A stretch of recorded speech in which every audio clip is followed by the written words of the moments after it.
Halo sahabat semuanya, kita jumpa kembali. Kali ini kita sedang berada di Jalan Trans Yogi atau Jalan Alternatif Cibubur. Tepatnya kita keluar dari perumahan kota wisata ya, atau keluar dari gerbang tol Nagrak, Jalan Tol Cimanggis Bitung. Nah, saat ini kita sedang meluncur di Jalan Trans Yogi yang ke arah Cilengsi. Nah, di depan itu kita akan ketemu dengan jembatan Sungai Sungai Cilengsi ini ya. Nah, ini jembatan Kali Cilengsi.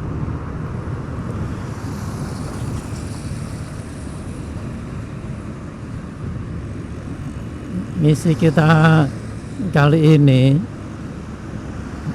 itu kita hanya buat rekaman cerita-cerita tentang Jalan Trans Yogi ini ya.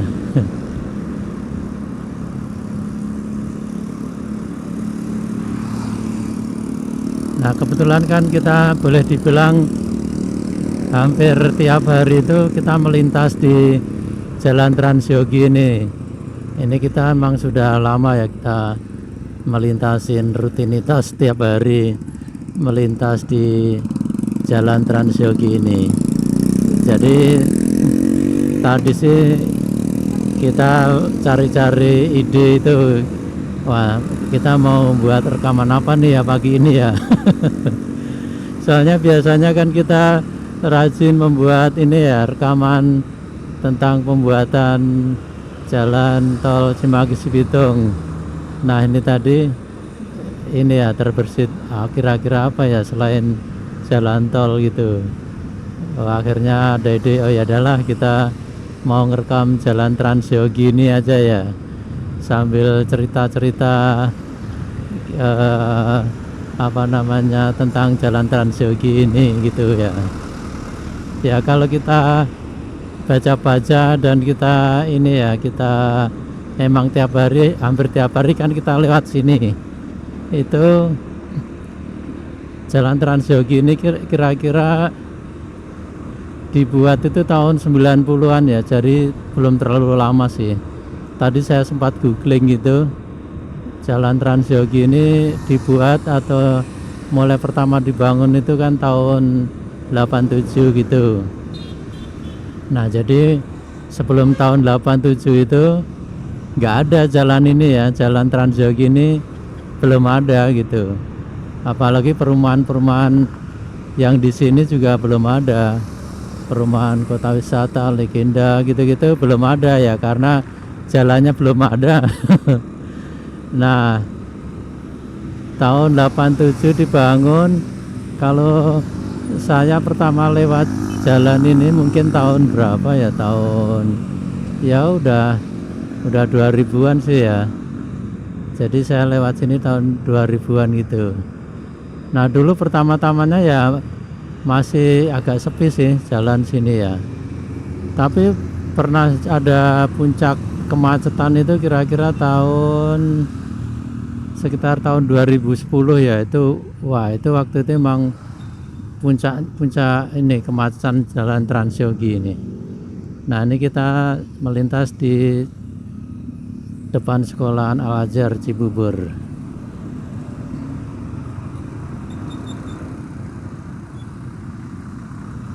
Nah, ini kita mau lanjut lagi ceritanya ya. Jadi tadi kan kita cerita Jalan Trans Yogi ini dibuka tahun 90-an.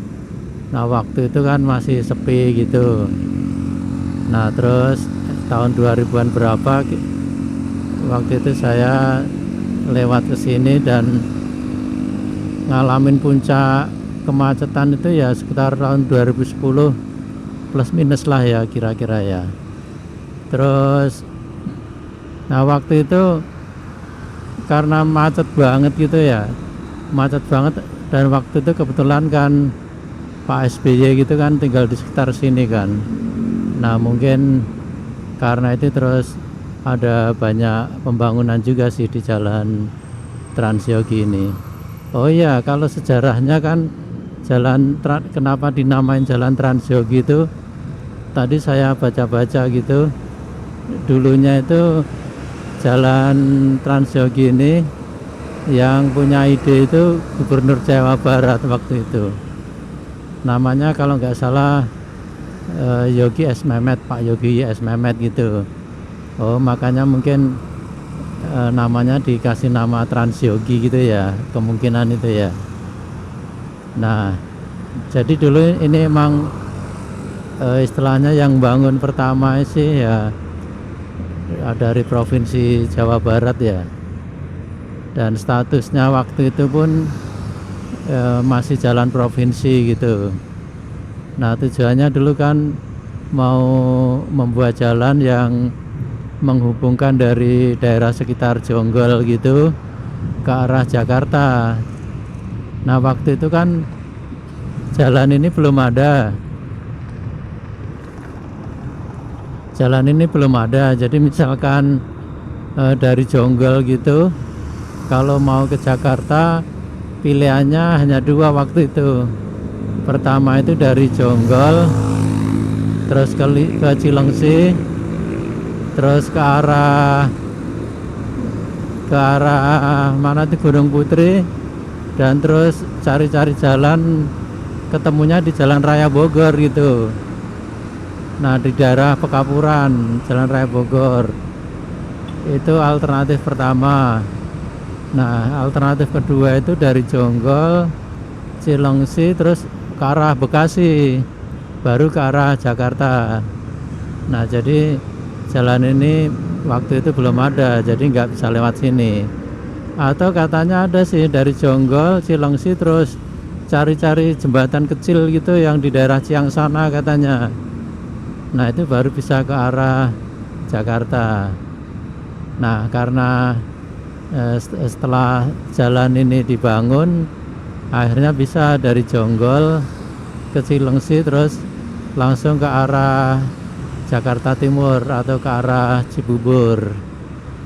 Makanya jalan ini itu tahun-tahun segitu masih disebutnya jalan alternatif Cibubur ya, karena waktu itu ya emang belum ada nama ya, jadi sebutannya masih jalan alternatif Cibubur gitu. Nah, akhirnya kesini jalannya itu dikasih nama Jalan Transyogi, mungkin untuk menghormati ini ya, menghormati Gubernur Jawa Barat yang punya yang sudah membangun jalan ini pertama kali dulu. Nah, kemudian kan makin lama gitu, makin lama kan jalan tambah rame ya, akhirnya banyak perumahan baru dibangun di sekitar sini, sampai Pak SBY pun akhirnya kan tinggalnya di sekitar Jalan Transyogi ini ya, tepatnya kan yang ada di yang Cikeas itu, dekat perempatan Cikeas atau perempatan Nagrag itu.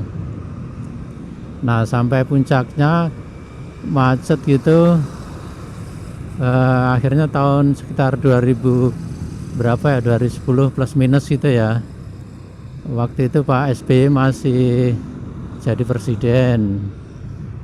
Akhirnya buat solusi nih, gimana nih jalan Transyogi biar nggak terlalu macet gitu kan.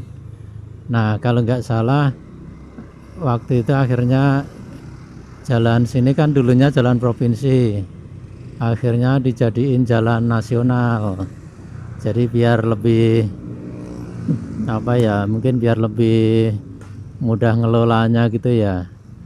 Kalau karena kan jalan ini dulu kan melewatinya banyak wilayah ya, ada Kabupaten Bogor, ada Kota Bekasi, terus ada masuk Depok, ada yang masuk Jakarta.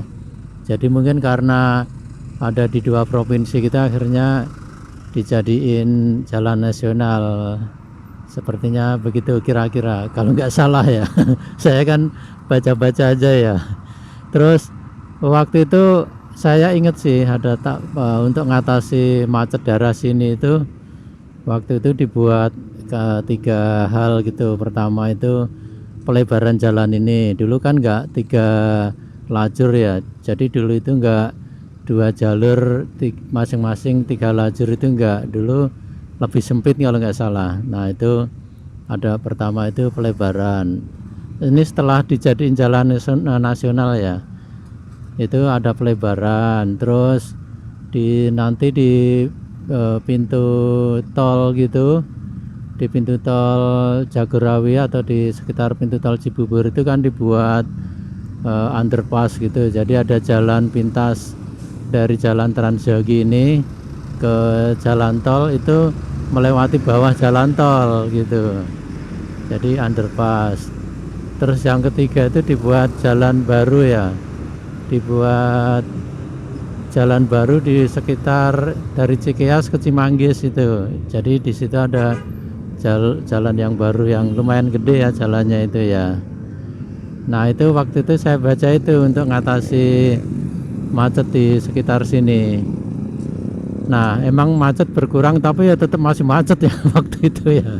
Saya ingat saya masih macet waktu itu.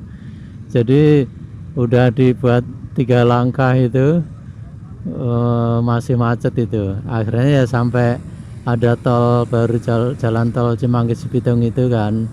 Nah itu mengurangi itu, mengurangi cukup signifikan.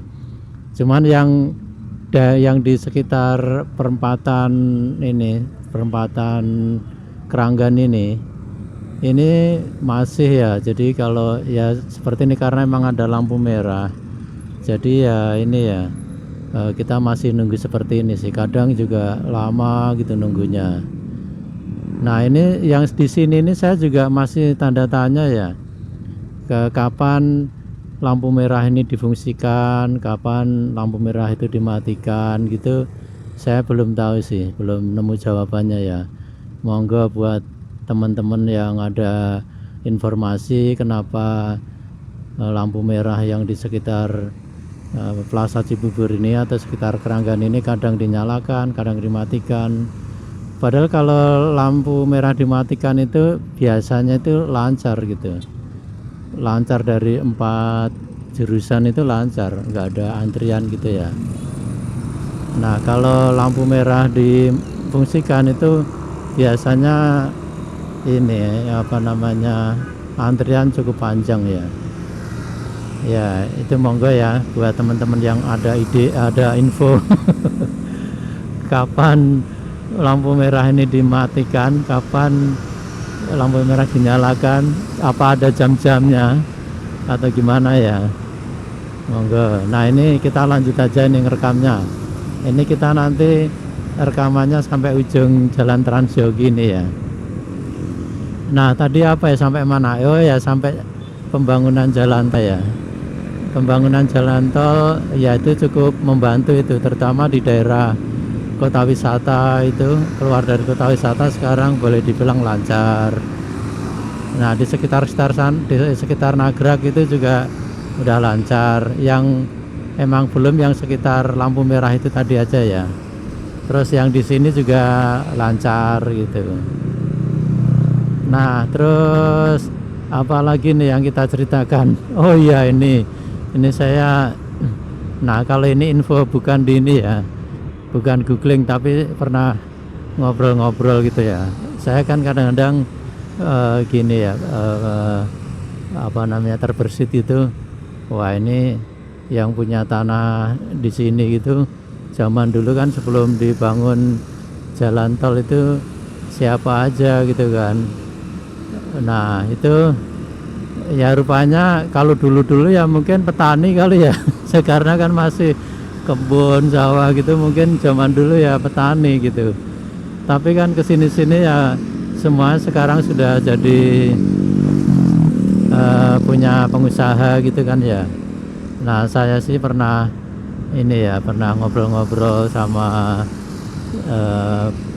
seorang pengusaha yang di pinggir jalan raya Transyogi ini. Dan saya lihat tanahnya sih cukup besar ya di pinggir jalan Transyogi ini, besar banget lah menurut saya. Terus saya ngobrol gitu, ceritanya itu gimana kok bisa dulu bisa punya tanah di jalan Transyogi ini. Wah, akhirnya dia cerita, oh dia emang rajin-rajin cari-cari info gini, cari-cari info rencana pembangunan jalan kayak gitu ya. Dan kebetulan waktu itu katanya dia pengen nyari info pembangunan jalan di Transyogi ini. Itu tahun berapa katanya, 80-an lah kata dia, jauh sebelum jalan ini ada.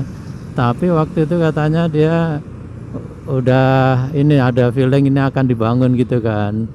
Ya akhirnya dia rajin-rajin gitu, rajin cari info. Ya main-main ke mana gitu katanya, pokoknya cari info lah. Nah salah satunya pernah katanya main ke, ya nggak saya sebutkan lah ya, pokoknya main-main lah gitu, cari-cari info intinya gitu ya. Sumber info kan ya macam-macam, ada media massa, ke instansi, ke mana-mana gitu. Nah akhirnya tahu daerah ini mau dibuat jalan. Ya akhirnya padahal yang lain kan ya belum tahu ya. Nah akhirnya dia cari-cari tanah di sini. Nah itu dapat ya lahan. Ya pastinya harganya murah banget ya. Kalau cerita cuman berapa ribu gitu per meter zaman dulu itu. Kalau nggak salah ya sekitar 4.000 5.000 katanya per meter. Kalau sekarang udah jutaan kan, kalau dulu masih 5.000 ya, kita 5.000 zaman dulu mungkin juga ya udah agak ini juga kali ya, udah lumayan gede juga mungkin ya. Nah itu ceritanya gitu. Nah ini kita udah nyampe di ujungnya jalan Transyogi ini. Ya ini kita lanjut ceritanya apa kita udahin ya? Ya udah ini kita lanjut dikit aja ini. Nah ini nih, ini kita sekarang ini sudah masuk ke daerah ini ya, daerah Cibubur yang sebenarnya itu ya di sini ini sebenarnya. Kalau yang tadi jalan Transyogi itu akan melewati 4 daerah ya. Nah ini kita sekarang sudah memasuki jalan raya Cibubur yang sebenarnya ini. Oke ini aja kali ya pagi ini rekaman kita kali ini, cerita-cerita tentang jalan raya Transyogi atau jalan alternatif Cibubur. Ya intinya sih ada beberapa ini tadi ya, cerita-cerita yang ya kalau ada salah-salah info ya harap maklum ya, karena ini kadang-kadang kita infonya kan juga hasil dari cerita-cerita aja, terus kadang-kadang juga dari internet gitu-gitu sih, baca-baca aja ya. Ya dah ini aja intinya. Mungkin yang paling ini, yang kemungkinan banyak nggak tahu itu status jalan tadi ya. Status jalan itu dulu jalan provinsi, terus kemudian untuk mengatasi kemacetan dan lain-lain akhirnya dijadiin jalan nasional pas tahun-tahun 2010 plus minus lah ya waktu itu ya. Oke kira-kira ini aja rekaman kita kali ini, mudah-mudahan rekamannya ada manfaatnya. Nah ini kita udah nyampe di Al Azhar Cibubur 19 ya tadi ya. Nah mudah-mudahan rekamannya ada manfaatnya. Terima kasih buat yang sudah menonton. Thanks for watching. Thank you. Bye bye. Cheers.